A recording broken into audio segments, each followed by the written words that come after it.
Well, hello everyone. We're coming to you a little bit differently here today. The power's been off here at my home office for quite a while, and we just can't wait. We're going to have to use a little bit of a natural light, and there might be a little bit of a shadow on my face. You may not be able to see me as well as you usually do, and yet as I say that, that might not be a bad thing. Not the most photogenic guy here. But we are going to continue here in our teaching series, Renewed Hope, walking through the book of 1 Samuel. We are on, without a doubt, the most famous chapter of all of 1 Samuel, if not in all of the Old Testament. This is the story of David and Goliath. It's a very familiar story, very famous story. Even if you've never really darkened the door of a church or opened up the Bible, you have heard about David and Goliath. The fame of this story really spreads across and applies to all kinds of different areas, and I'm sure you've probably watched a David and Goliath moment in sports, right? Or you've heard a race or some type of maybe political race. This is a David and Goliath kind of situation. So we're familiar with the concept, but at the same time, I kind of wonder how many people have actually read all the way through this chapter. And so before we get to the applications and we get to the implications and all this information that we have on this very familiar story, and there certainly are a number of them, we're going to get to those in just a moment. I encourage you to pause me, pick up your Bible, and read through the 17th chapter of 1 Samuel. I'm actually going to do that as well.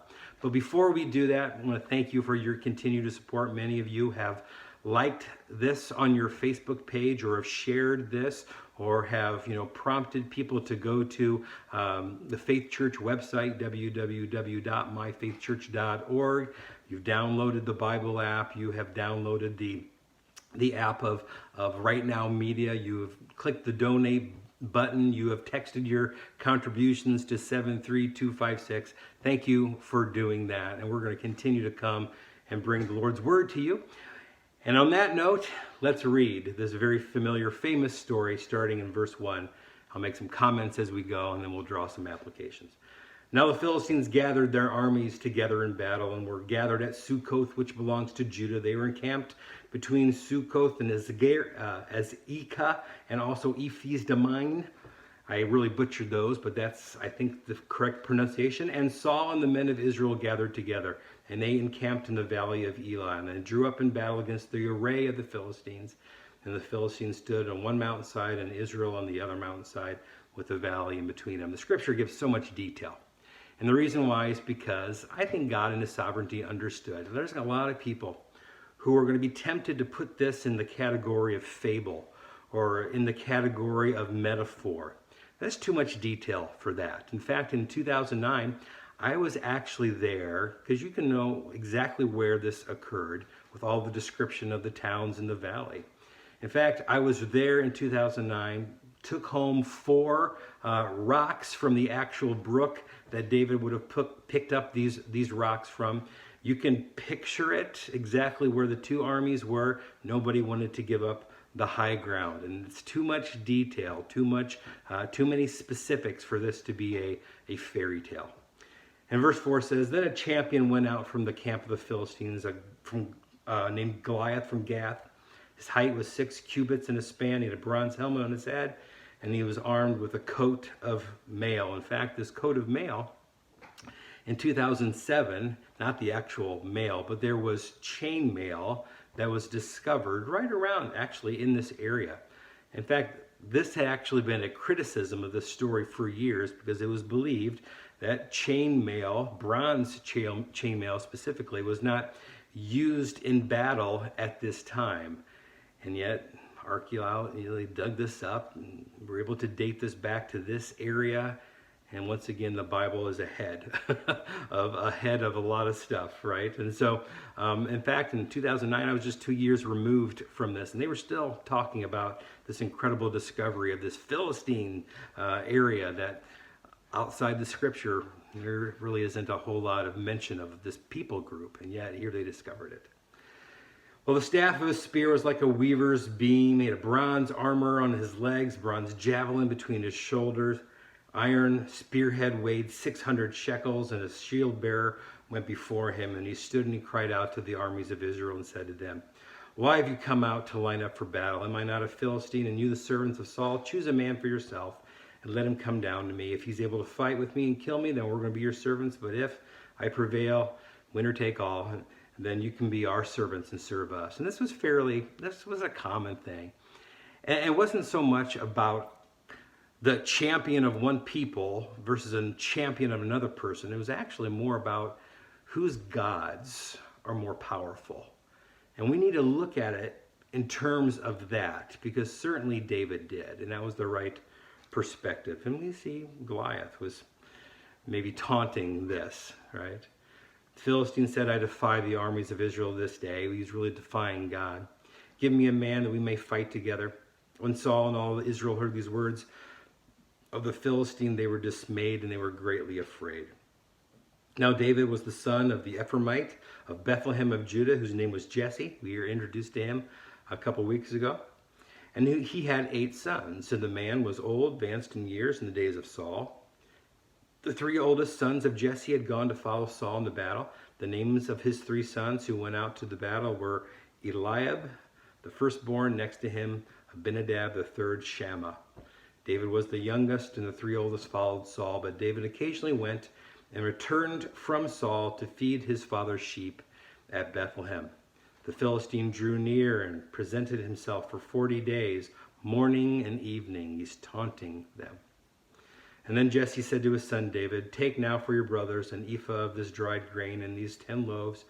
Run to your brothers at camp and carry these 10 cheeses, pizza delivery, that's what's going on, to the captain of their 1,000, and see how your brothers fare, and bring back news of them. And now Saul and they all stood with the men of Israel there in the valley of Eli, fighting. How was the fighting going with the Philistines? So David arose early in the morning, left the sheep with the keeper, took the things, and went as Jesse had commanded him.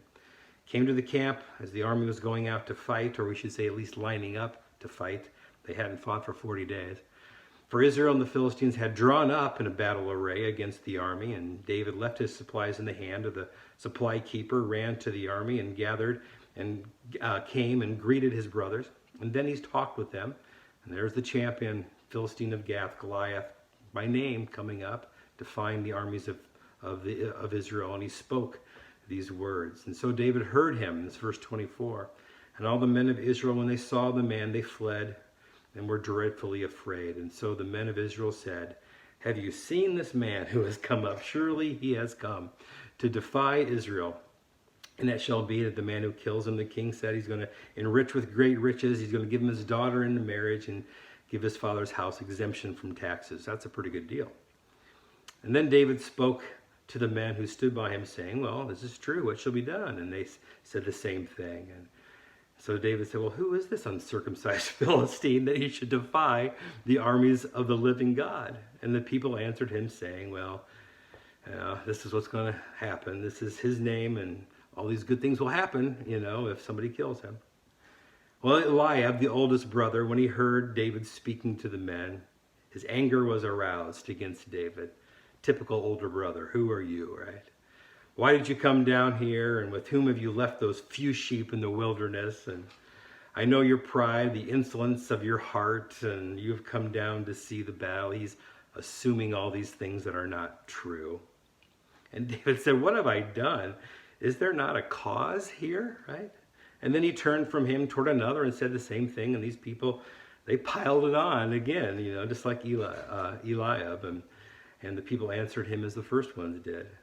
And when the words of David spoke were heard, they were reported to Saul. They're tattling on him, right? And so he reported to Saul. And so Saul sends for him in verse 32. And then David said to Saul, let no man's heart fail because of him.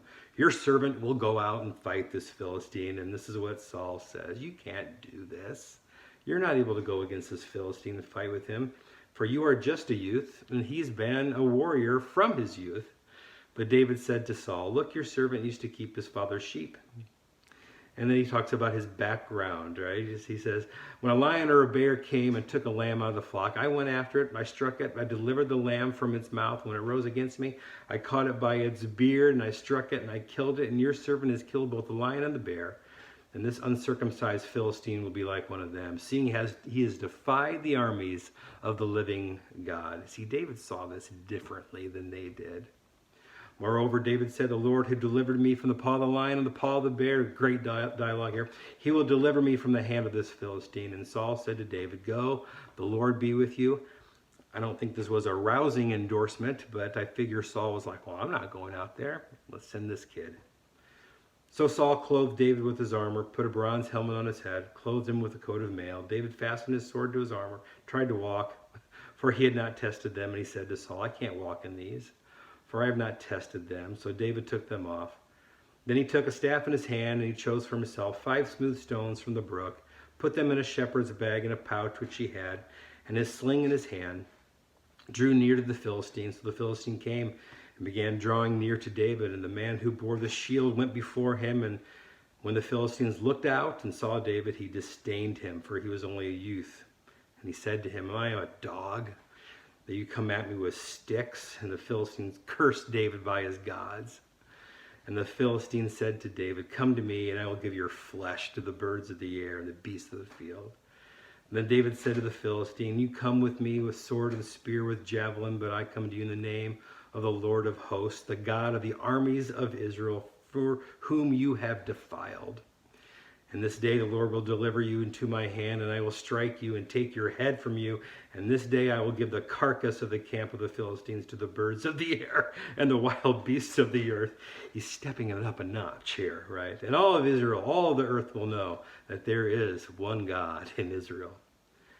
And then all this assembly shall know that the Lord does not save with sword or spear, for the battle is the Lord's, and he will give you into our hands. And so it was, when the Philistine arose and came and drew near to meet David, that David hurried and ran toward the army to meet the Philistine. And David put his hand in his bag and took out a stone, and he slung it and struck the Philistine in his forehead. And the stone sank into his forehead. He fell on his face to the earth.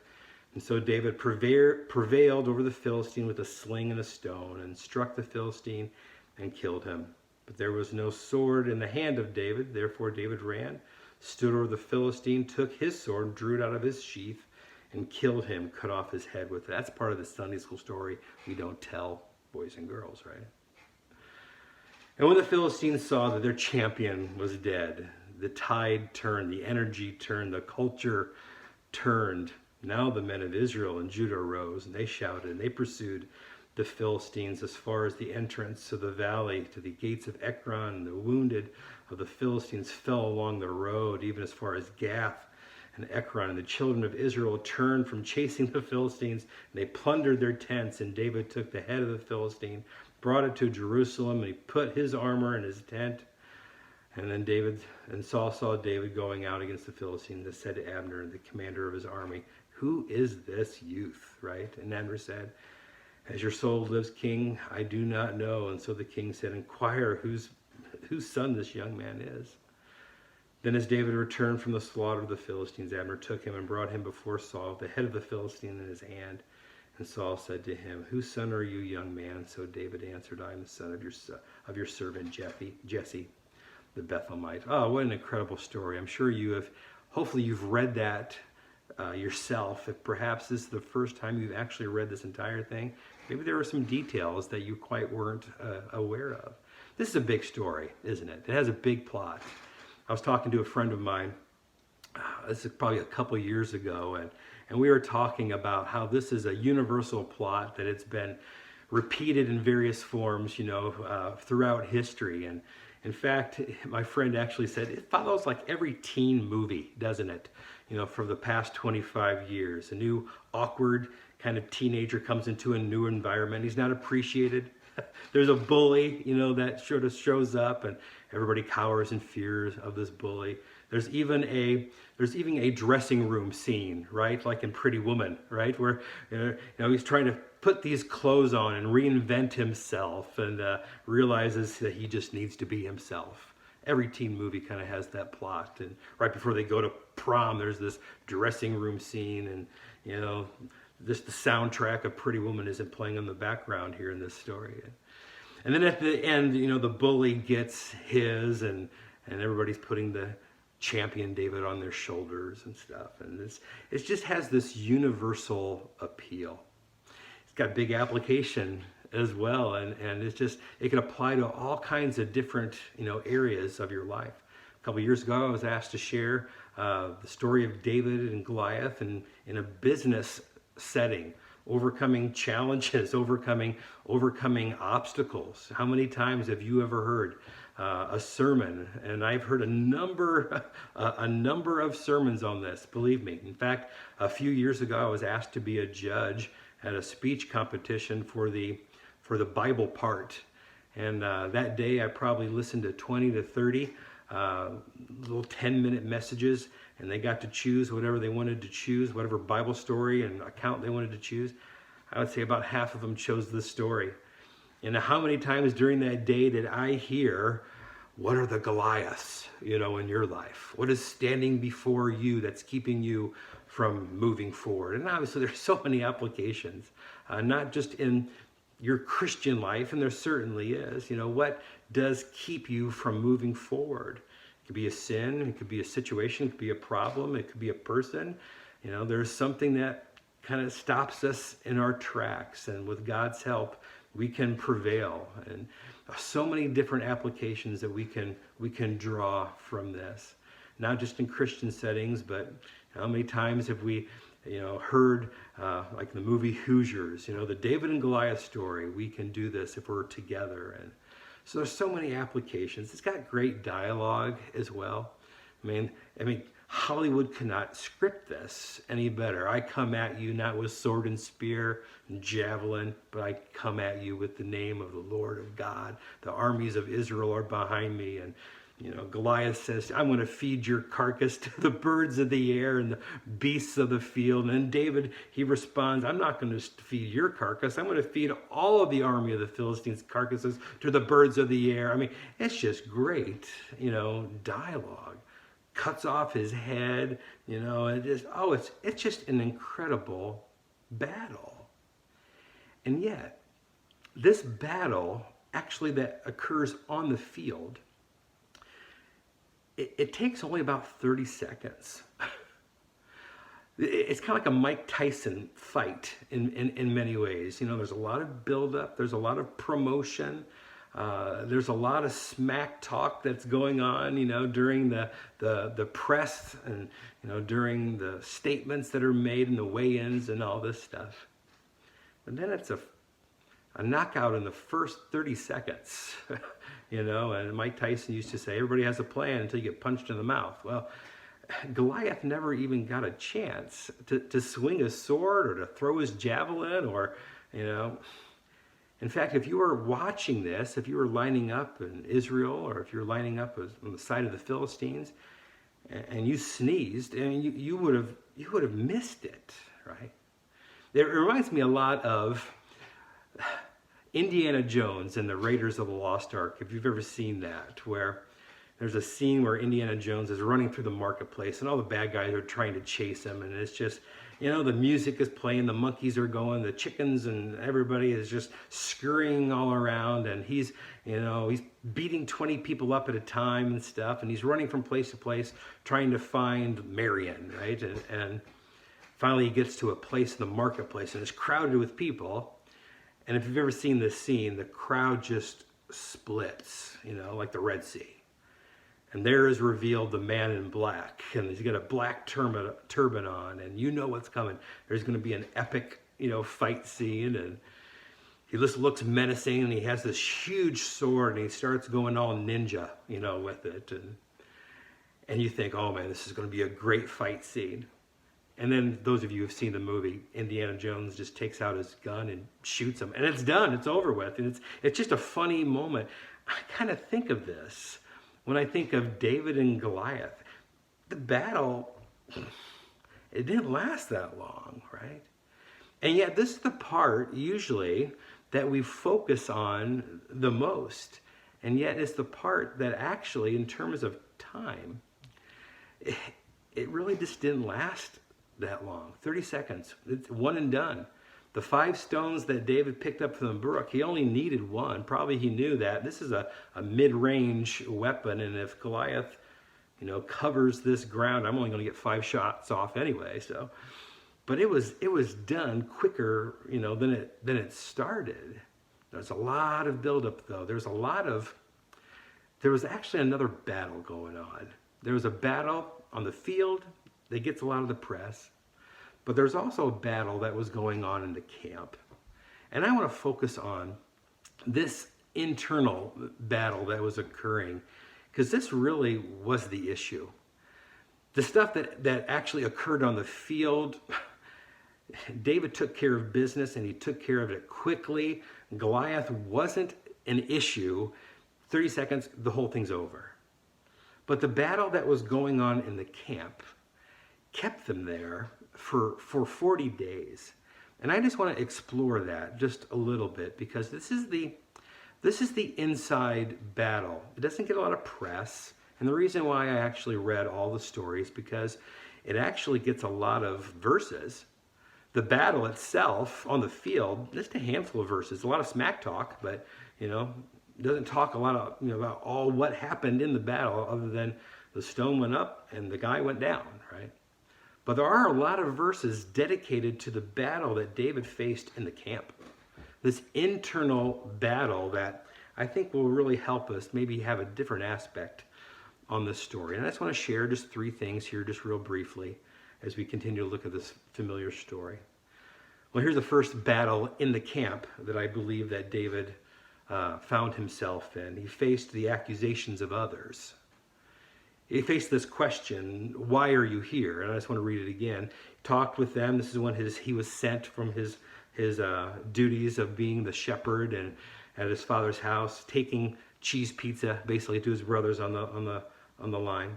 Sees that there's a champion of Goliath by his name. This is in verse 23. Comes up and defies the armies of the Philistine. And he spoke all these words. David hears him, and in verse 24, all the men of Israel, when they saw the man, we've read this, fled from him and were dreadfully afraid. And the men of Israel said, have you seen this man who has come up? Talks about what will be done, great riches and exemption from taxes, and you'll get the king's daughter, which I think David would later regret, actually. And the people answered, as David said, what's going to be done for the man who would slay this guy? And then in verse 28, the old brother comes in, the oldest brother, Eliab. Older brothers in the scripture, they just don't do well. Whether it's Ishmael and Isaac, whether it's Esau and Jacob, whether it's all of Joseph's older brothers, whether it's the older brother in the parable of the prodigal son. Older brothers, and I'm the oldest brother of 3. We just don't fare real well in any of the scripture stories, and certainly that is the case here. Eliab, the oldest brother, when he heard David speaking about this to the men, burns in anger and was aroused against David, and he says, why did you come down here? Accuses him of motives. You just come down here to watch this battle. You just want to see the carnage. And actually says, I know what's in your heart, pride and insolence, and you've come down. What he was really saying is that, who are you? Who are you that's coming down here and telling us what should be done? And this is how David responds. What have I done? Is there not a cause? And then he turned from him toward another and said the same thing. And all the other people kind of sided with Eliab and said, yeah, why are you here, right? Who are you to come down here and tell us what we're doing wrong? And then they kind of tell on him. They report the words to Saul, and David said to Saul, let no man's heart fail because of this guy. Your servant, I'm going to go out and I'm going to fight this Philistine. Now, what's not going on here is David being the cocky, arrogant young guy coming into a camp where people are working on the problem. They're planning their work and they're working their plan, and he just comes in and he thinks he's the know-it-all. This is not what is occurring here. I think all of us have maybe experienced that, at the workplace, or, somebody who comes in and doesn't know all the various things that are going on, and you're working on something, or you're making progress, And yet somebody doesn't come in and know all the facts, and they just offer their 2 cents, and you just want to tell them to be quiet, right? Or maybe some other things that you would tell them, we just won't talk about that. That's not what is occurring here. But what is occurring here is that you have people who have been at this camp for 40 days, and they are so close to this issue that they can't see their way out of it. They believe this situation is a unfixable situation, and so they've resigned themselves not to do anything, and as a result of this, the problem just gets worse and worse and worse. I think the people that were probably represented in the armies of Israel, some of them I'm sure had probably seen battle before. Some of them have probably maybe even been wounded in battle before, and so they're standing on the sidelines and they're thinking, I don't want to go out there again. And then there's probably some people who were a part of the army who have probably never seen a battle as far as participating in one, but maybe have sat on the sidelines way too long, close to the battle, but never really engaging in the battle. And when you never engage in the battle, you think that you have a clear perspective because of your proximity, but you actually have blurry vision because it's not healthy just to stand on the sidelines and not plan your work and work your plan. Goliath would come out every single morning and every single evening, and he would taunt them, he would show himself, he would flex his muscles, he would defy God. It's the first thing they heard in the morning, it's the last thing they heard when they went to bed. And when they're standing on the sidelines, that culture, that energy, that doom kind of victim mentality David walked into that had been created for 40 days, seeing this, in their minds, this unfixable problem. And David comes in and says, so what can be done here? And isn't it interesting when there's a person, and I've been in these situations, when they've determined in their mind that their situation that they are facing is so unique and so unusual and so unfixable, they just want you to kind of be in that misery with them. That when you even offer a suggestion of maybe a different perspective or a possible option, you kind of are treated just like David. You get jumped on. You have never experienced this. You've never walked in my shoes. How can you offer this advice? You don't know, what I've been going through. And sometimes we can be so close, and I'm sure you've heard this phrase before. You can't see the forest, through the trees. And sometimes we think that because we're close in proximity, we're going through something, that we have the clearest of vision. And yet, that's not necessarily true. Over the past 5 or 7 years or so, I've had to wear these glasses.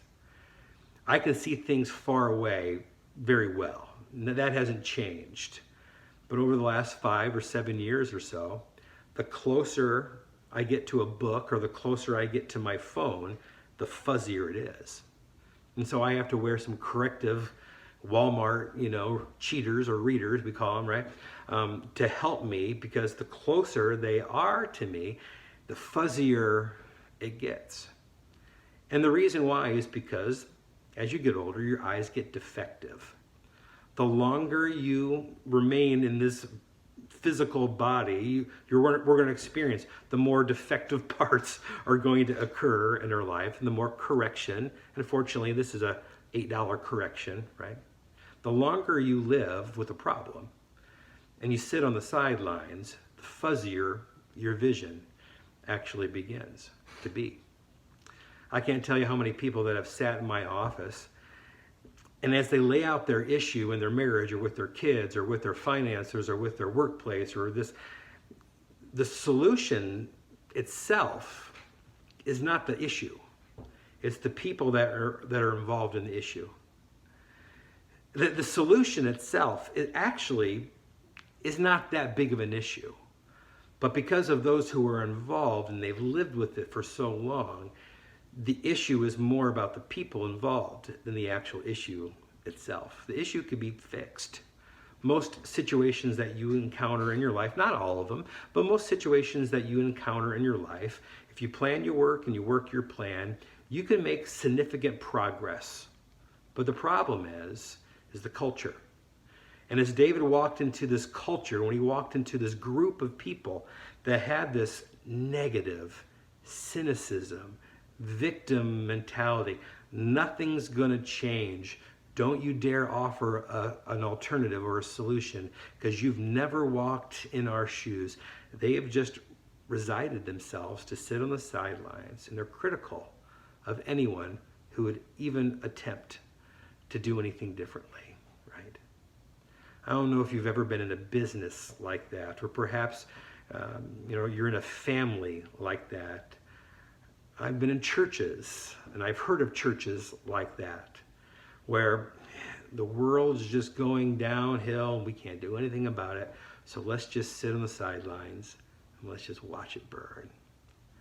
And I tell you, when you're involved in that kind of a culture, that kind of a mentality, it can wear on you. The cynicism, the skepticism, the energy it just takes from the room. And this is what David walked into. The issue wasn't Goliath. David took care of Goliath in about 30 seconds. The issue, though, the battle, was this culture of, who do you think you are? We know better. This situation just can't be fixed. We have a better grasp on this than you do because we're close to it. But the problem is they've been living with it. They've been living with it for so long that the closer they were to it, the fuzzier their vision was. And there's some incredible applications for that. Maybe it's time to step back from your problem, from your situation, and say, am I having clear, godly eyes on this? Or have I just been standing on the sidelines just way too long? Not engaging in the battle, being critical of others who are. And maybe there's some real soul searching as you look at the culture that you've created in your own home, your own workplace, your own church. Here's the second battle that I believe that David faced. He faced this. He faced the defeatism of others. When finally this was reported to Saul that there's this guy by the name of David that, Saul didn't even remember his name. He had met him before. He was playing the harp for him a couple chapters before, right? Then he says to David, you are not able. You can't do this. You can't go out and you fight this Philistine. You are just a youth, and he's been a man of war from his youth. You know what is so interesting about this is that, and I'm sure you've probably heard this before, Saul was looking at the resources that he had versus the resources that Goliath had. And when he looked at David, when he looked at his size, when he didn't have any armor, when he looked at all this other stuff, and then he looked at the other side, this is what the enemy has. He's tall, he's big. Look at the armor that he has. In fact, there is such description that we've read about the armor. They know exactly how tall Goliath is. They know how much his armor weighs. They know how much the tip of his spear weighs. They know how long the shield is that the shield bearer is bearing. Where did they get all of that detail? Well, when you're not handling your stuff correctly, you fixate on the problem. You overanalyze. We have any overanalyzers that are listening to me, right? You've played this thing in your mind, and you have made the Goliath actually bigger and more intimidating, because it's not about let's analyze this so we can attack this. Let's analyze this, and we can't do this. We can't do this. This is done. You can't do this either. And this critical spirit, this Here's the resources that we have. Here's the resources that the enemy has.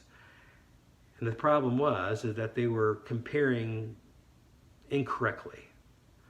In fact, David, this is what he says in verse 34. He says, you know what? Let's just not talk about me so much, but let's talk about what my God has done through me.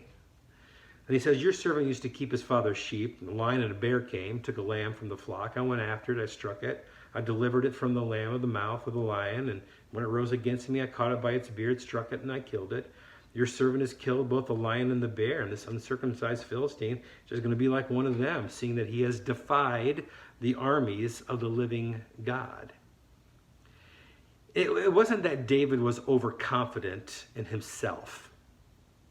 It wasn't that he was not looking correctly at Goliath.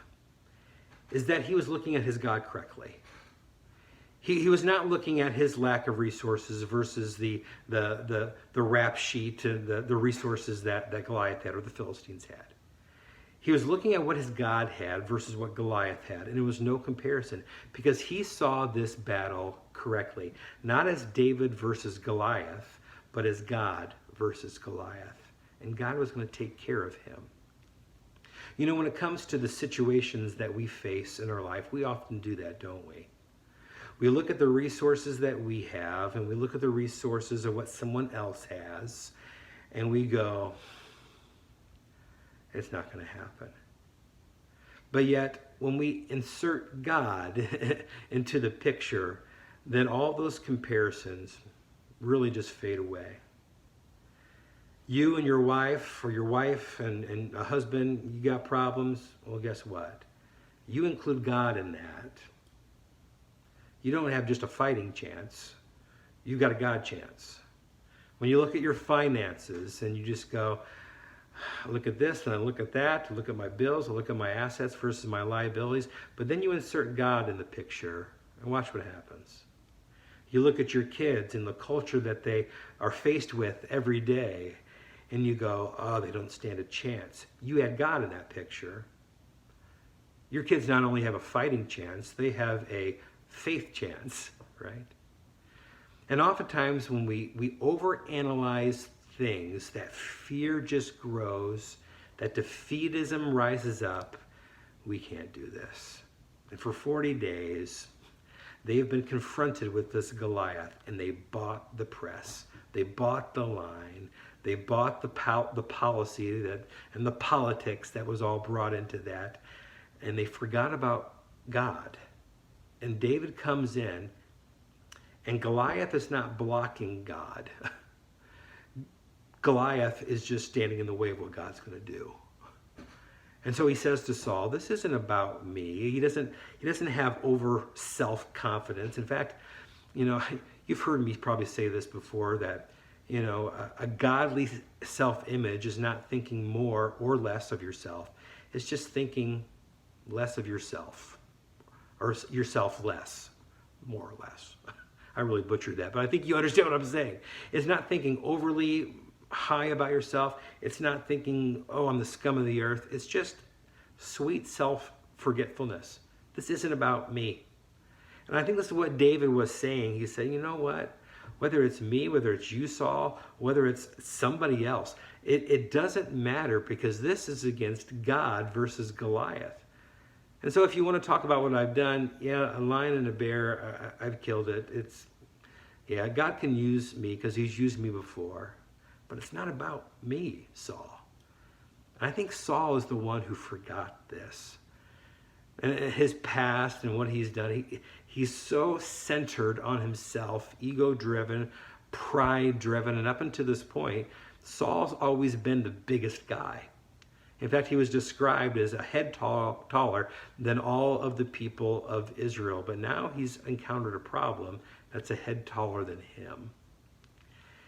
And when he looks at himself, he goes, I don't measure up. And he doesn't have that relationship with the Lord that David had.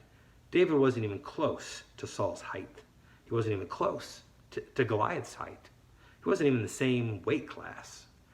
But yet he saw this completely different, because he took himself out of it and said, I'll just swing the spear, or I'll just swing the sling, but God's going to guide and direct the stone.